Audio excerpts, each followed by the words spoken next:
seconds uh, because of technology issues.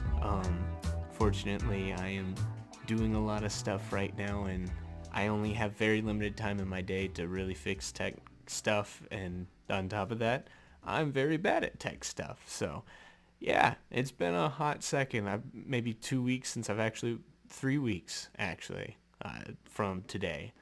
It has been a very long time. I've tried 2 recordings of episodes and stuff has not been going right.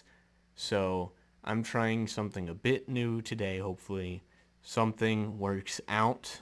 But yeah, I mean, technology, what can you do when you just shoot for something and you have no idea what you're doing? So it's great. Welcome to the Cinema Lounge, where we chill and talk about movies. Way too much. I ripped that straight off of someone else. I'm sorry. Welcome to the Cinema Lounge, where we just chill and talk about movies, but an appropriate amount of talking about movies. I'm your host, Garrett Inman, and I've never ridden a train before. That is true. I'm pretty sure it is. I might have ridden a subway, but that is about it. Today I am by myself because the last time I tried to host someone on the podcast, the technology just kind of gave up on me, and then I tried to do it by myself, and the technology gave up on me. So I'm trying to do something a bit more strict and simplistic, something that will probably hopefully be easier on my camera, or not on my camera, on my laptop. And hopefully once I get some better hardware, I can run some better software. So just bear with me. I think the next couple episodes might be by myself. And since the last time we talked one-on-one, the last time, oh crap, just kicked my camera. Sorry about that, YouTube viewers. Also, I'm going to be looking at my computer a lot because that's just where my natural eye line goes. But the last time we talked, just you and me alone, we talked about To All the Boys I Loved Before, a very okay rom-com that is currently on Netflix right now. And no, we're not going to talk about the sequel. It's not yet. That'll have to wait until next February.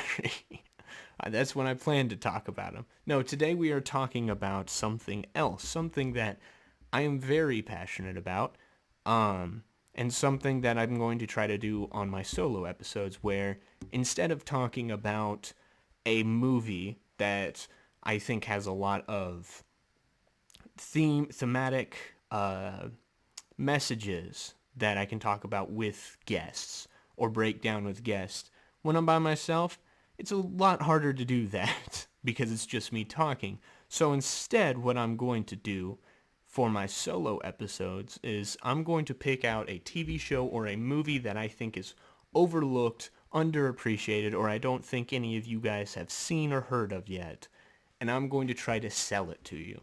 I want you to watch what I'm talking about. And in order to do that, no spoilers, unfortunately. One of these days I want to actually bring someone on and talk about this show because it is such a thematically rich show. But first I want a lot of my viewers to watch it, and it has not been getting proper viewership. But yeah, today we are talking about Infinity Train. Infinity Train is a cartoon that is currently on HBO Max. It started on Cartoon Network first, and then after its second season, it transferred over to HBO Max because low viewership or whatever. Me personally, I think this show has been mistreated a lot. I've been a fan of this show since day one. They put out a 10-minute cartoon pilot back in 2016, 2017. I watched that, fell in love with the concept and the idea behind it, which was this girl waking up on a train. She has a number on her hand and she doesn't know how to get off, doesn't know what the number's about. And it is about her journey off of this train. So that pilot blew up. They decided to make a season 1 about it, broadcasted it like late at night when people couldn't watch it, and then just dumped it on the Cartoon Network streaming service app. And then did the same thing with season 2. Decided to just dump the season 3 on HBO Max and made it get a Max original, and HBO Max has not been promoting it properly.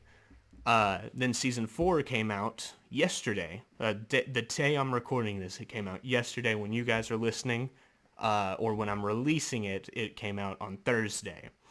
And I was very excited about it. I didn't find out about it. I didn't find out it was happening until last week, which was very strange. I sat down to record this episode talking about Infinity Train because it was just a show I wanted to share with people. And when I clicked on IMDb, I saw that there was a 4th season coming out this week. So after the botched recording last week, I'm like, I'm just going to watch season 4 too. So I sat down, binged the entire show past 2 days, and now I'm ready to talk about it. Also, it's getting hot. I'm taking my hood off. Holy cow. But this show is just on another level of cartoons. It is very mature in how it approaches subject matter and in just how characters behave. It's not this hyperactive fantasy setting. I looked up the genres for this show, and it pretty much falls into everything. It had sci-fi, horror, fantasy, animation. It said kids and family. But it fits into so many different genres so well. I might as well tell you generally what the show's about. So, Infinity Train is an anthology series, which means each season follows a different set of characters as they wake up on this mysterious train that seems to have an infinite number of cars, and each car has a different world inside of it. They wake up, and all they have is a number on their hand. And the entire point of the season is for them to try to figure out what the number means and how to get off the train. So season 1, we pick up with a character named Tulip, who she doesn't find out, but her parents are currently going through a divorce, leading to some miscommunication, which leads to her not being able to go to this computer programming camp she wanted to go to, which makes her angry. She decides to run away from home and try to make it on her own. And that's where she encounters the train, gets on the train, and now she's on the Infinity Train. She has to team up with a robot named One-One, who's a little ball who is a little, I guess, not bipolar, but he has 2 different personalities to him. One's a very upbeat, happy-go-lucky ball, and the other half of him is a very sad, depressing, morbid ball. Or half sphere thing. I don't know. And then she teams up with a Corgi King named Atticus. And they team up to try to figure out what's going on the train. There's a conductor kind of doing things in the background, and they're trying to figure out who the conductor is and what the conductor is up to.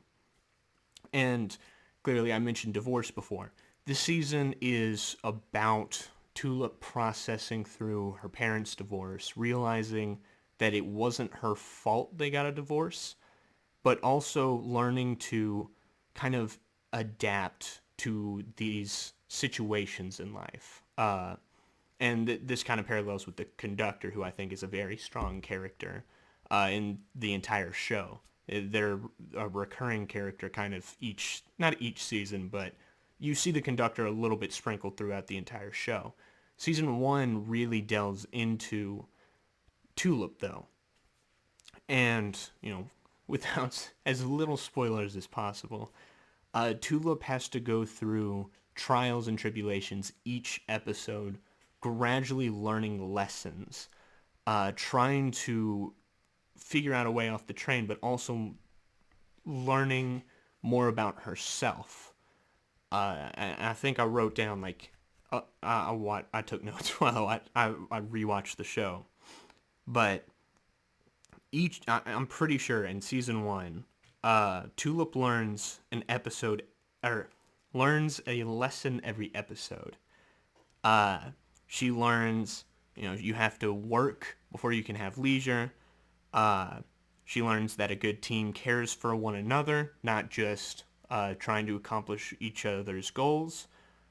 She learns about patience. You can't just rush a solution. You have to really take your time and work at it. It's okay to express your feelings.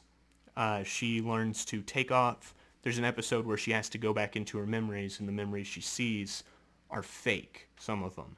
So she has to learn to take off, for lack of a better phrase, because some of them are worse than what actually happened. But take off the rose-tinted glasses and really see what really happened to her. And this is how we, as people, remember things, is we process our memories through our own perspective and through a somewhat self-serving perspective, where we remember something not as it happened, but as we felt when it happened, or how we think it should have happened sometimes. And so that's something Tulip has to process as well. Taking responsibilities of things out of your control can do harm. That's a big lesson she has to learn. Is she took responsibility for her parents' divorce, but she has to kind of process through that and say, I'm not responsible for this. I didn't cause this, even though I'm trying to fix it. Ask for help when you have a problem. You can control your own life. It's okay to cry. And she realizes she's running away from the changes in her life because she's scared of them. And granted, maybe some spoilers in those lessons, but I think those are some powerful things to learn. And one of my favorite quotes in the season is when she's talking to someone and she says, I'm going to butcher the actual quote, but it's the general idea is powerful, where she says, we can't create the perfect life for ourselves. We just have to learn to adapt with the one we have. And that line freaking hits so hard, because that's something she has to learn herself, but that's also something some other characters have to learn as well. And I mean, each episode is 11 minutes long, 10 episodes in each season. So the reason I was able to binge this entire show in 2 days was because each season takes about an hour and 50 minutes to watch. So you can easily watch through all these. But season 1 is really good because it delves so deep into not only dealing with divorce, but dealing with heavy, heavy life situations where something big happens that rocks your world and completely changes the way you live your life. And you can't go back. Something irreversible, like a divorce, like a death of a loved one. Stuff like that, where these big life-changing events happen and you can't do anything about it, but you feel like you're responsible for it anyways. You're responsible for fixing it. So you put the burden of that on yourself, and you try to create this perfect world where that incident didn't happen. And that type of stuff is just super heavy for a children's cartoon, but I'm glad they did it. And I think, especially after watching through this whole show, season 1's still my favorite, because of these deep emotional issues and learning more about the train. There's a very large amount of lore packed into this show, and stuff we don't know about yet, hopefully. But yeah, season 1, really good. Season 2 focuses on a different set of characters.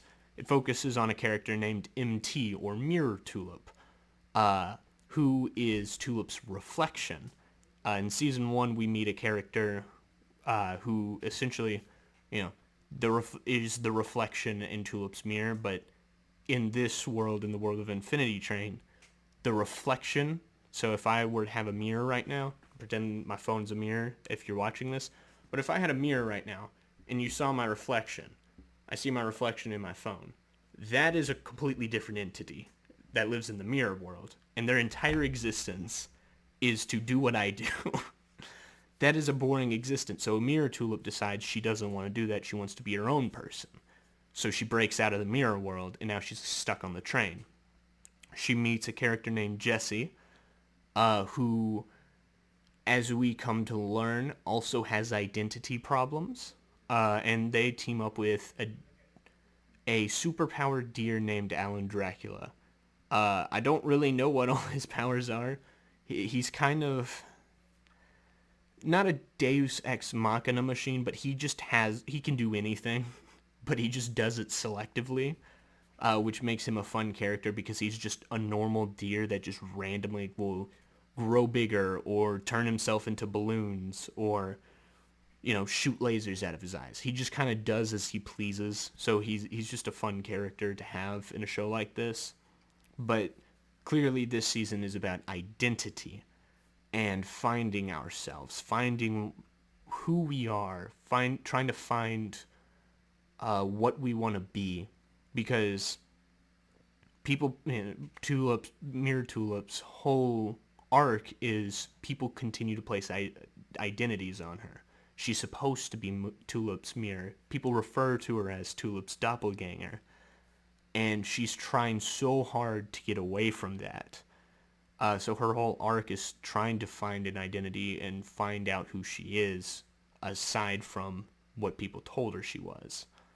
While Jesse, his problem is he likes being what people tell him to be.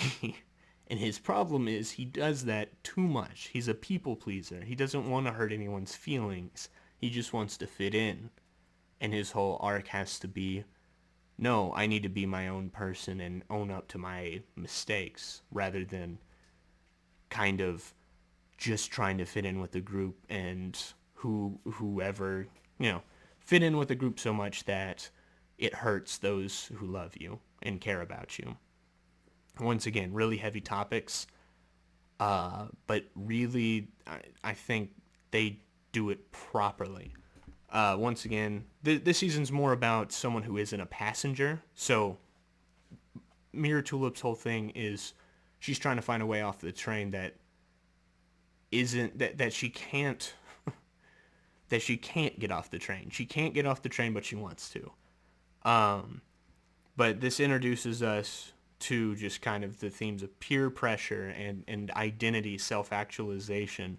We get to learn more about how the train operates, see more of the inner workings, kind of take away the curtain and see the gears working. There's not a lot to say past that. The season's really good. I think it starts out pretty slow in the first 5 episodes. You don't really have this giant looming threat like the Conductor. In season 1, the villains are just a couple of mirror police who, while solid, they don't have that thematic connection to Mirror Tulip as strong as a thematic connection. They're kind of there where they believe that we're supposed to serve, the reflections are supposed to serve purposes, but that it's not really fully explored, if that makes sense. But season 2 was still really solid. Season 3 is when they moved over to HBO Max. It got a little darker. I was prepared to say that season 3 is a lot darker, but season 2, some characters die in it, and a couple of those deaths are really brutal. Season 3, there are probably less death, but I'm off the top of my head, there might be less character deaths, but they're more emotionally substantial. Let's put it that way. And one of them is really, really brutal. But yeah, season 3 is about this group called the Apex, who live on the train. And they consist of passengers who have been on the train for years. The way the train works is you're there to learn. And if you don't learn, you're not getting off the train. So This season is about the Apex, who is a group of kids who fundamentally misunderstand how the train operates.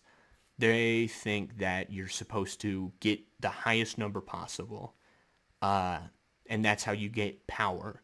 And they're followers of the conductor, who at this point isn't really in the picture at all that much, but they follow the conductor. They think the conductor is the right way to go, almost like this religious extremist group. They go from car to car, beating up what the show calls denizens, which are pretty much, I talked about the corgi and the deer. Those are denizens, creations of the train that are only meant to help and serve the passengers and help them learn their lessons.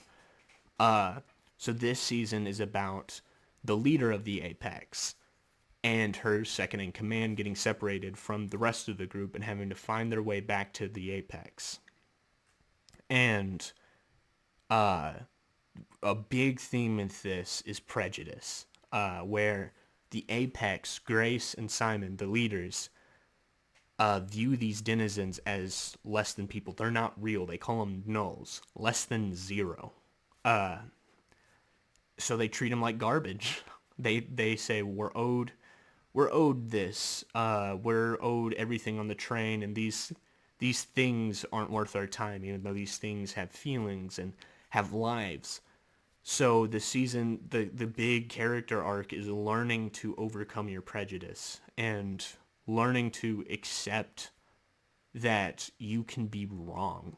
You can be wrong about your way of thinking, which, yeah, that is a very important thing for a lot of people to learn nowadays. Not to delve too much into it, but there are a lot of people out there, and especially in terms of the P word, politics, that sometimes you need to learn you can be wrong. And if you heard that and said, yeah, those people need to learn to be wrong. Yeah, no, I'm talking to you too, bud. When I say you need to learn to be wrong, it's not, oh, they need to learn to be wrong. No, I can be wrong on things too, so I have to learn to accept that I can be wrong. It's hard to, but that allows for personal growth. So especially to the people who immediately thought of a friend who needs to learn to accept when they're wrong. I think you might be the one with the problem, bud. But yeah, no, this season is so heavy in that theme of these two characters who are such tight friends, and their friendship is built solely on survival and based off of this ideology. When one of them starts to change it, the other one starts to feel hurt and betrayed, and it just sets off this collision course where that ends in this not giant battle, but this very heartfelt battle where you think these characters are going to come back, and some of them do and some of them don't. And there's a really surprising moment in the season that completely caught me off guard the first time watching, and it made my heart drop because you think it's going to go one way, but then it doesn't. And it is heartbreaking because you see both sides of a people group who, not people group, a group of people, same thing, who believe so solidly this way of living and this way of life that when they're confronted with the opposite, one of them changes and the other one doesn't and gets pushed the other way. It's such a good dichotomy in this season. Once again, you learn more about the train, not really how it operates, but more how you get to learn more about how the denizens live, and you get to learn more about the fallout of season 1. Season 2 follows a character who was in season 1, but season 3 really kind of follows up on those events as to what happened to the conductor, what's going on with the conductor, what Uh, I guess all I'm going to say is turtles. What's going on with turtles? Uh, and if you haven't seen it, that made no sense. But you watch the show and it just, it clicks. What's going on with the turtles? And what is happening in this cleanup effort? Uh, so you really get a follow up on this. You get to see more of the conductor and how other passengers perceived the conductor, uh, not just Tulip. And I think that's great. There's a recurring character named the Cat who really gets a little bit of character development in this season. She's introduced in the first season as kind of our minor and secondary antagonist, and the more you learn about her and her backstory, especially in season 3, makes her such a good character. Uh, but yeah, this season, especially how it ends, is just. uh, but I want to end with a quote in that talk with this season, with a quote from the toward the end where it's just, it's unfair for me to tell you how to understand yourself. We're all on the train for different reasons.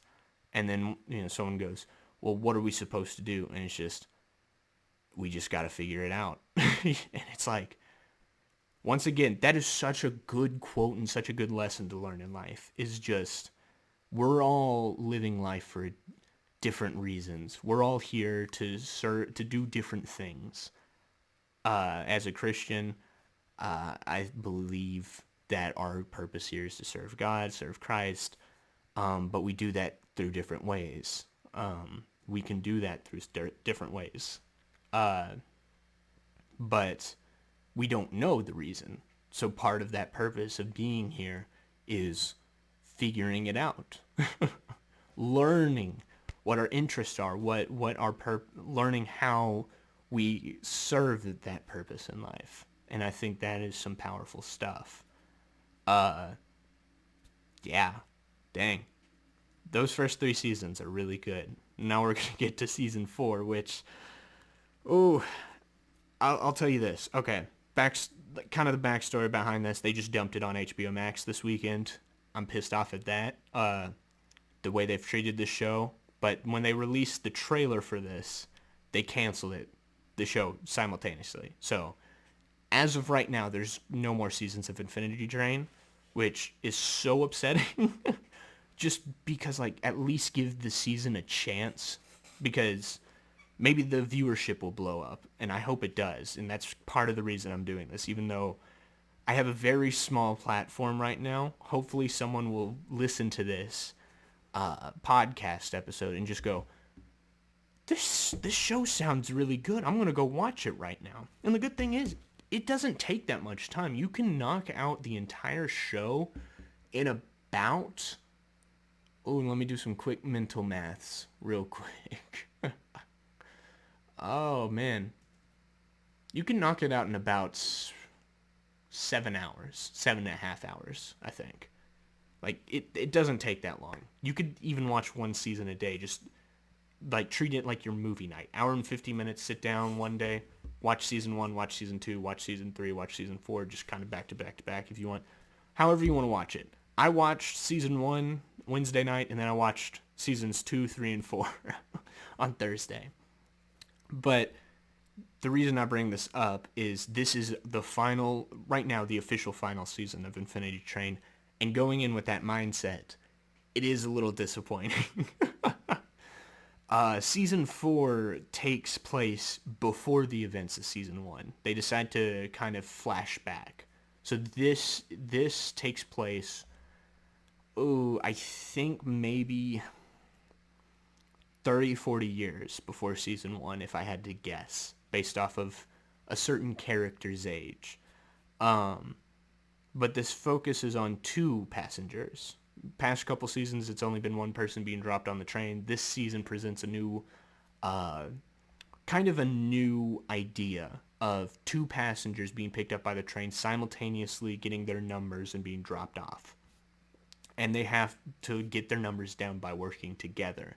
These two people are high school best friends who wanted to start a rock band. But unfortunately, one of them was too too cautious, didn't want to commit. This one, his name is Min-gi. Min-gi. I think his last name's Gi, so everyone calls him Min, so I'm just going to call him Min. And his best friend Ryan decides he's going to go ahead and pursue this. So he's going by himself, going solo, playing his guitar, singing songs all across Canada before ending up back at Min in their hometown, where Min is now a shift manager at a Humpty Dumpty themed restaurant. And they realize their friendship has kind of dissolved a little bit. So they, wake up on the train, and they have to kind of work through their friendship. And the way it starts out, you have two very significant characters in the first episode who appear, and it made me super excited because I thought we were going to see something with the overall story, kind of seeing how the train was before season 1 and something changed. But you don't really get to see that. The only real differences is the costumes. You kind of get a visual representation of some stuff that happens in the first 3 seasons, but that's about it. It's really small scale, focusing on Min and Ryan's friendship and why their friendship fell apart. And whenever it does focus on kind of what they're feeling and them admitting their wrongdoings, it's really good. Especially, so the first episode of the season is amazing. Probably one of my favorite episodes of the show. The next 4 episodes kind of introduce us to their journey to the train. They team up with what's it called? A diner bell? Kind of, the front desk bells that sit on the front desk and you can kind of ding, ding. Yeah, they team up with a sentient version of that named Kez, who is a bit of a troublemaker and has enemies. First off, interesting concept for their partner, a floating, talking service bell, who also kind of reflects a bit of Ryan's personality, I would say. But Kez actually gets to go on a character arc this season where she starts out and she's a flaker. Anytime she causes problems, it's just kind of, well, oops, I guess I'm just going to move on. You guys can deal with that. So she has a bunch of enemies on the train. So she tries to take them back to her home, but they have to get through a lot of her enemies. So episodes 2 through 5 are kind of setting up all the enemies that she's made. And those enemies decide to team up to try to track them down. And then the next 4 episodes are really good, where each episode really focuses on Ryan and Min's relationship. They have to play a concert together, and the ending of that episode is just really subtle and really sweet. The next episode is about them having this giant argument, and that episode's really creepy. They're in like an art museum, and there's this hand monster walking around. The hand monster's really creepy, but also it's them just getting in this giant argument where they're airing their grievances against each other, and it's just kind of soul crushing. You really get a true moment of authenticity between the two, where you really get to know what they really feel. The next episode, they finally make it to the car where Kez lives, and all their enemies catch up with them. And they get lost in a maze. Then the next episode, they finally meet Kez's roommate. And you get to know kind of the relationship there, why Kez is bringing them to the roommate, and who the roommate is, and her baggage. And those 4 episodes are really good because they really delve into why these friends fell out. The last episode, I was a little disappointed how it was good up until the resolution. The resolution was a bit silly. It was a bit too cartoony. It almost felt like it was back on Cartoon Network, where I'm trying to think. I'm just going to leave it at that. I was going to say, like, this is how everything gets resolved. I'll just say it gets resolved by 2 words. 2 words, and it's just like, we've seen that before. We've seen the whole, I need to learn this. and so I'm going to do it, and that solves all our problems. When in real life, I mean, granted, they don't say this fixes everything. It's more of, it's a start, and that's usually how it is in real life. But still, it was a bit goofy, and I'm a little disappointed how it ended. And then also, it ends with this big moment that we have heard about in the first 3 seasons, but it ends with this big moment that causes ripple effects throughout the train that we pick up in season 1. However, it happens all off kind of in the background off screen. So there's that. So season 4 was like, it was good, and it deals with a broken relationship, broken friendships, which is something that a lot of people can empathize with, but it just doesn't feel as heavy as divorce and dealing with monumental familial changes, or self-actualization, self-identity, or prejudice and overcoming your prejudice. Like, that feels deep, and that was all 3 of those just felt something that hit, not so like really close to home, but something that just like that felt real. And this one was just, oh yeah, friendships fall apart all the time, and it just kind of gets wrapped up in a nice clean bow. And where the past 3 seasons are, they're big personal moments, but it's not like everything gets fixed, I guess. So season 4 was a bit more conventional, especially in its ending, but the relationship between Ryan and Min was properly built up. It was a fun season. First half of the season is a lot more lighthearted and fun, while the second half just really doubles down on the emotions. I'm glad Kez goes on this character arc where she realizes that she doesn't care about other people's feelings. She just cares more about not, like, whenever she encounters confrontation, she just kind of bolts, which I kind of feel that. I'm not confrontational myself. And yeah, that was a slightly negative note to end on, but it is still a good season. And also, I want you to watch this show. There's the possibility that if it gets enough viewership, HBO might renew it for a 5th season. The show, Owen Dennis, the guy who created it, wants to have 8 seasons. And I can see that 8-season arc happening. But at the very least, I want one final season that wraps up a lot of this lore that's kind of been teeing up what's going on with the turtles. That's the... If you haven't seen this show before, that sounds freaking insane. Like, that's the big mystery I want to know right now, is what is happening with the turtles, and what is that, what's the deal with them? So yeah, I want another season.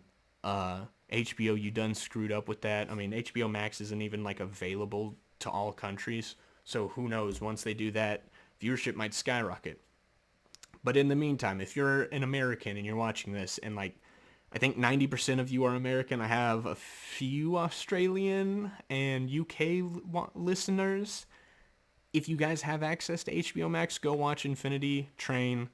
Really good show, well animated. The animation, so good. There's some really good action moments in this show. But yeah, really good, really good. Dang, I really want to talk about this with someone and just go deep into spoilers. But first, I want you guys to watch it. It's really good. Please go watch it. It's got a really great cast. You got you got Ashley Johnson, who voices the girl from The Last of Us and Tara and Teen Titans, and very good voice actor. You got Ernie Hudson. The I keep forgetting his name. I'm bad with some character names sometimes, but he's in the Ghostbusters. The one who's not Dan Aykroyd. You know their names. The one who's not Igor or Venkman or whoever Dan Aykroyd plays. He's the other guy. Ernie Hudson's in it. He's a really good actor. I mean, you have, you got the dad from Get Out is in it. Um, Ben Mendelsohn, the guy who plays the Skrull from Captain Marvel, is in it. Just such a good voice cast. Uh, Man, I can't think of anything else to say about it. I was gonna try to stretch this out. I'm 40 minutes in, and I think that's a good place to leave it. Is I kind of talked about what each season kind of delves into and kind of the lessons learned. I think that the lessons you can get from it are universal. Uh, like these aren't just like kids lessons. Like, oh no, stealing's wrong, and stuff like that. Where like baby shows. This isn't a baby show. Uh, this isn't even like I'm a cartoon dude. I love cartoons. Amazing World of Gumball, regular show, two of my favorite shows of all time. But even with those, most of it is because it's just funny. Regular show's a bit more on the teenager-centric side to young, my age, because it is about two like 20-something-year-old dudes trying to find their place, trying to figure out their life. So that's something I really buy into, but both of them focus on the comedy. Infinity Train is all about the themes and really delving into the feelings behind certain life events, while also developing a massive amount of lore. So, first off, go watch that. Also, get HBO Max. It is it is somehow criminally underrated as a streaming service. There's so many good movies, so many good shows, access to every DC anything on there. If you want to watch some Justice League, Batman, Superman cartoons, they got you. They'll hook you up. You want to watch some live action, Batman or Superman movies, they got you, man. They got a lot of Christopher Nolan stuff on there, some Time Warner stuff. I mean, you got anything from Charlie Chaplin to Kong versus Godzilla. They got everything on there. Not literally, but like a lot of stuff on there. So get HBO Max and check out some of their stuff. Close Enough's on there. Really good show created by J.G. Quintel, dude who created Regular Show. Also, Owen Dennis was a writer on Regular Show, so if you're a fan of Regular Show, that should be more incentive. Uh, Young Justice is now on there. Another great cartoon. I'm also pitching cartoons right now, but there's also some good live action stuff. So yeah, get HBO Max, watch Infinity Train. I guess I don't know if I'm still doing numerical scores or whatever, but for now, easy 10 out of 10 for me. One of my like top 20 favorite shows ever made right now. Yeah. I have no idea how to end this because this was just kind of me word vomiting. So, thank you. I guess thus concludes our episode of the Cinema Lounge. The first time Garrett is by himself and he tries to pitch you a TV show. I was trying to mimic Silly Songs with Larry, but it was bad. Thank you for listening. Thank you for watching. Sorry that it has taken me so long to put out another episode. I'm going to try to work on some technical aspects. I'm currently in school, so it is a bit it's a bit hard to do it right now. Some of my time has currently freed up. Finals week, I think, is 3 weeks from now. So after that, I'll be able to focus more on this. So yeah, stay tuned for the next episode of the Cinema Lounge podcast. I guess I got an announcement to make. I'm gonna push these back to Mondays at around 3. Lighten up the worst day of the week. Catch you guys while you're towards the end of your school or work day. Also, it just gives me the whole weekend to watch new releases or get some stuff together because the weekends are usually the times I can actually sit down and do stuff like this. I'm doing this on a Friday. So, yeah, moving it back to Mondays just to give me more time to kind of get these out. Yeah, so thanks for listening. Thanks for watching. This will be going out on Saturday. You don't have to worry about that. If you're listening right now, you know that. So, I don't know why I mentioned that. Thank you for listening, watching to the Cinema Lounge podcast. That is the third time I've said it. I won't say it anymore. If you want, if you're listening on Spotify, follow us on Spotify. You're listening on Apple Podcasts, follow us on Apple Podcasts. Give us a 5-star rating. Tell me how awful and how trash this podcast is. If you're watching on any or listening on anything else, thank you. I don't know how any other podcast stations operate. So, yeah, just do what you usually do on those. And if you're watching on YouTube, I'm going to turn my attention to the camera finally. If you're watching on YouTube, I'm going to put that down. If you're watching on YouTube, press that subscribe button. Give us a thumbs up and tell us, and by us I mean me, tell me how good I am and how great I am at my job. And leave a comment. Have you seen Infinity Train? What did you think about it if you have? And should we start a petition or a Twitter hashtag to revive it? Also, I would like to, I forgot I was going to do this. I was going to credit, there's a YouTube channel called The Round Table who, besides maybe one other YouTube channel, has been the only one I've seen kind of talking about the recent Infinity Train stuff. That's where I found out about the cancellation in the new season. So, I guess, I don't know. I'll put like a link to either his channel or that video that I found, in like the description section, or if you're watching on YouTube, I'll put it on the iCard. That'll probably pop up right there. First time I'm gonna try to do that. But yeah, check him out. Give him a subscribe or whatever. I don't watch a lot of their stuff, but from what I've seen, really good guys over there. Shout out to the Round Table. Yeah, I think that is all I have for you guys today. Thank you for listening to the Cinema Lounge podcast, watching the Cinema Lounge podcast. I have been your host, Garrett, and screw corporate stuff. I don't know. Yeah, see y'all later. Bye. Love y'all.